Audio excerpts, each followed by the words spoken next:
And hello, Star Wars fans, and welcome back to another episode of the Zone TV Entertainment with me, your host Jonathan. Once again, bringing my thoughts and review and full review for Star Wars Andor Season 2, Episode 12. That's it, folks. We are here. This is the last episode of Star Wars Andor. It's done. No more. Now we can all enjoy watching seasons 1 and 2 and go right into Rogue One. And then the original trilogy. The only trilogy, in my opinion. But anyway, spoilers ahead if you have not caught up to Andor yet. And if you have not caught up, what are you guys waiting for? Christmas? Let's go. Fast pace, people. No, I'm just kidding. Take your time. Don't worry about it. Anyway. Wow. Honestly, I'm going to be completely honest about this episode. A little underwhelmed. A little bit. Only a little bit. Because, look. We get it. I get it. This show leads up to Rogue One. I get that. And I know what comes next. I don't know. It just felt to me, the reason this felt underwhelming to me in a bit is because just the ending was the fact that it sets up where we know we're supposed to go. And then it just ends.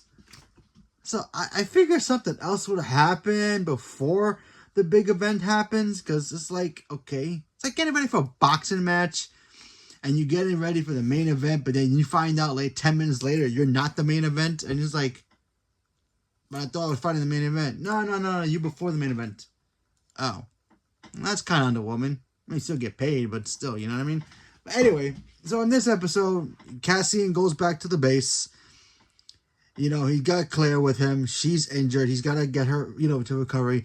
Everybody's freaking out because, they had to take a ship that wasn't really theirs to go back to the base. And they're all like, oh, what the hell? What are these? Did they find us? We got to go after them. Got to take them out. And then we find out it's them. Then Cassian kind of gets grounded in a way, Everybody from Mon Mothma to before Admiral Akbar shows up as well. He's in this.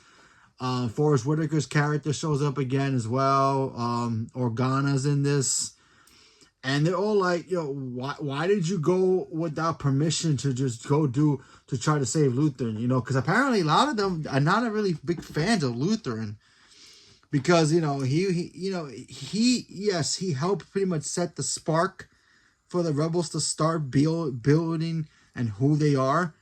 But the way he did it, they thought to them it was kind of shady in a way. So they didn't really believe in Lutheran the entire time. Like Cassian did. Cassian knew his flaws. Cassian knew everything about him. He's like, yeah, I know this guy wasn't really, straightforward, a straight arrow with all of us. I know. But without him, none of this happens.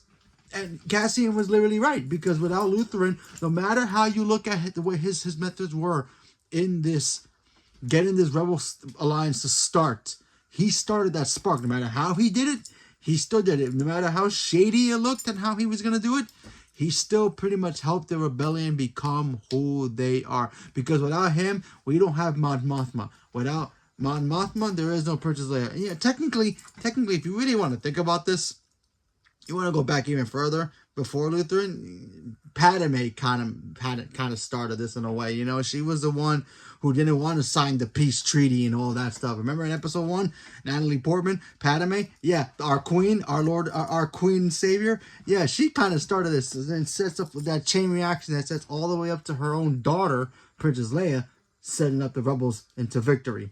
So, but Lutheran was that real spark that set it up. Padme kind of had the torch, and somebody had to lit the torch to set that fire to go all the way through the end. So, in a way, yeah. But yeah, those guys were like really like, we feel sorry that he's dead. They kind of confirmed that he's dead. So, and we didn't see him at the end, so technically he's dead. So they're like, yeah, we're sorry for his loss, for your loss. We know he's dead. We know what he did. We still didn't trust the guy. So Cassian was like, you know what? I don't know what to tell you people. And then of course now we get to the point where it's like, okay, what's next?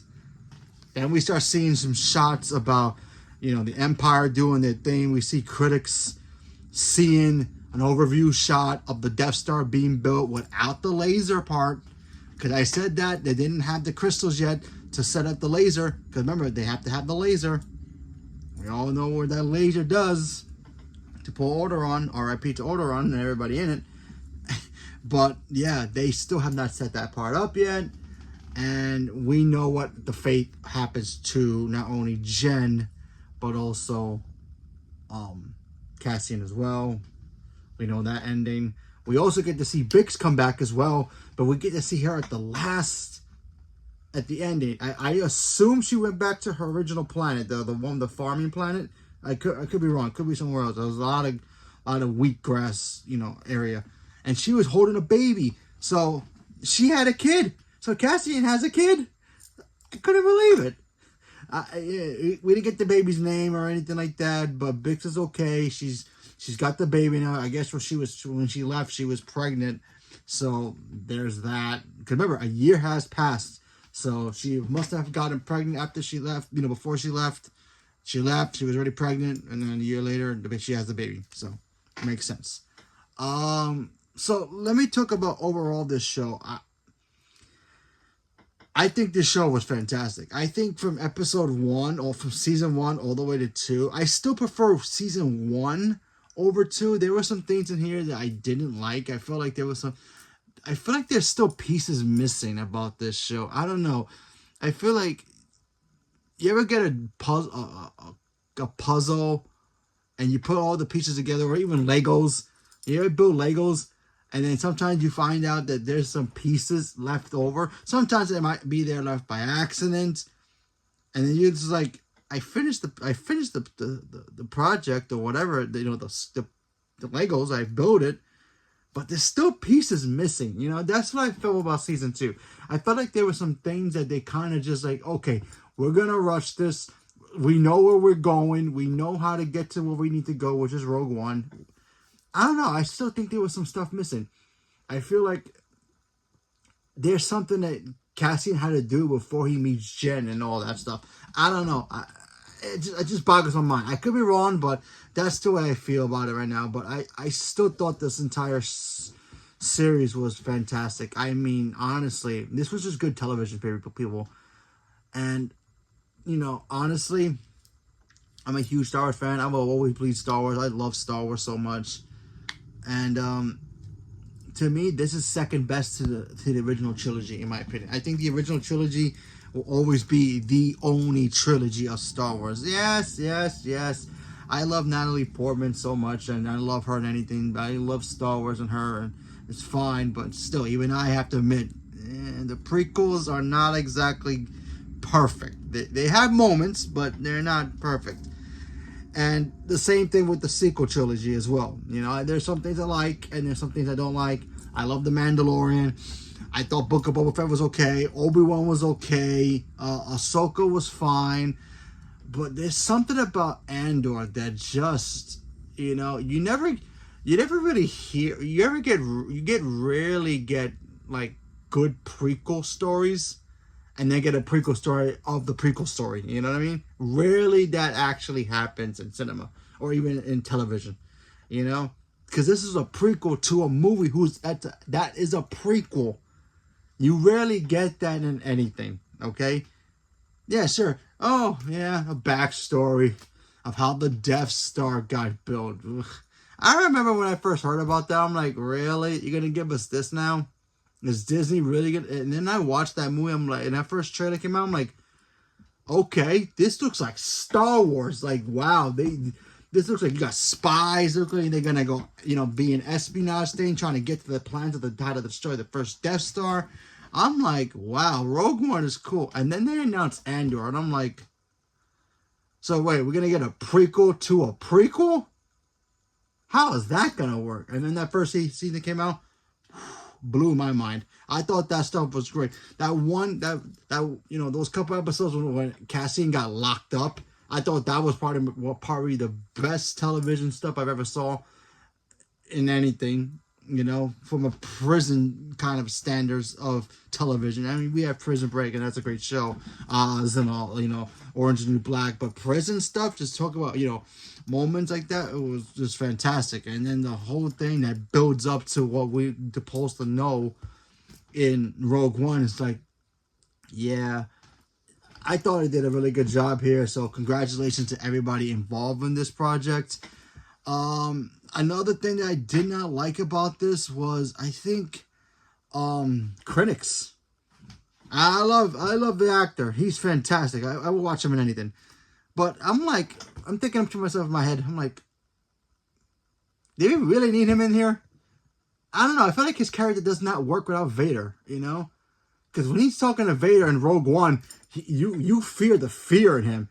When he gets angry at his boys, you fear him. He's like third behind, Tarkin and Vader. You don't mess with those guys.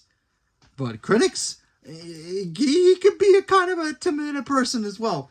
But in this, I felt like he didn't really do much. He was just there, setting up speeches and stuff. The only time we got him to the point where, oh, he's cooking, he's getting really angry. He's getting to that point when he was talking to Dira. I forgot her name already. I apologize. Anyway, and he was questioning her and all that stuff. I thought that stuff was good, but it was a little bit too late. You know what I mean?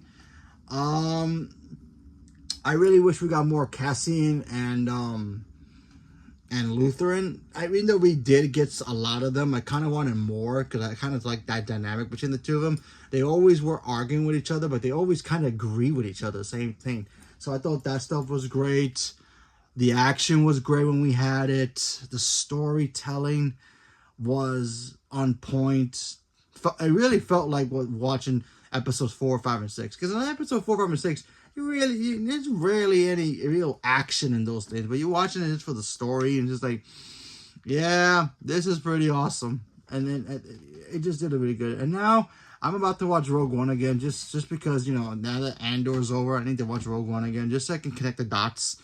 Because maybe there's something there that I missed, you know what I mean? From like the first 1,000 times I've seen it. But yeah, I thought Andor was great. Daniel Luna, who plays Cassian, he's fantastic. So I'm glad he was able to come back and do this again. I wish we got the actress who plays Jen Erso. Daisy Jones? I think it's Daisy Jones. I could be wrong. No, sorry, Felicity Jones. That's who it is. Felicity Jones. I think it's Felicity. I could be wrong. But anyway, she's great. I really wish she was in here, even at the end. Just like a glimpse of her or something. That would have been kind of cool. But we didn't get to see that. But also, I kind of wish we got more KTSO. His robot. I wish we got more of him too, because that dynamic that between him and Cassian totally works. And I really loved it. I was eating that up. Even from the last episode where they were, kind of pinned down by the bad guys. He comes in, just dog walks them all. Starts throwing through walls. It's just like, oh yeah, coast clear, guys. I cleared the path. We're good.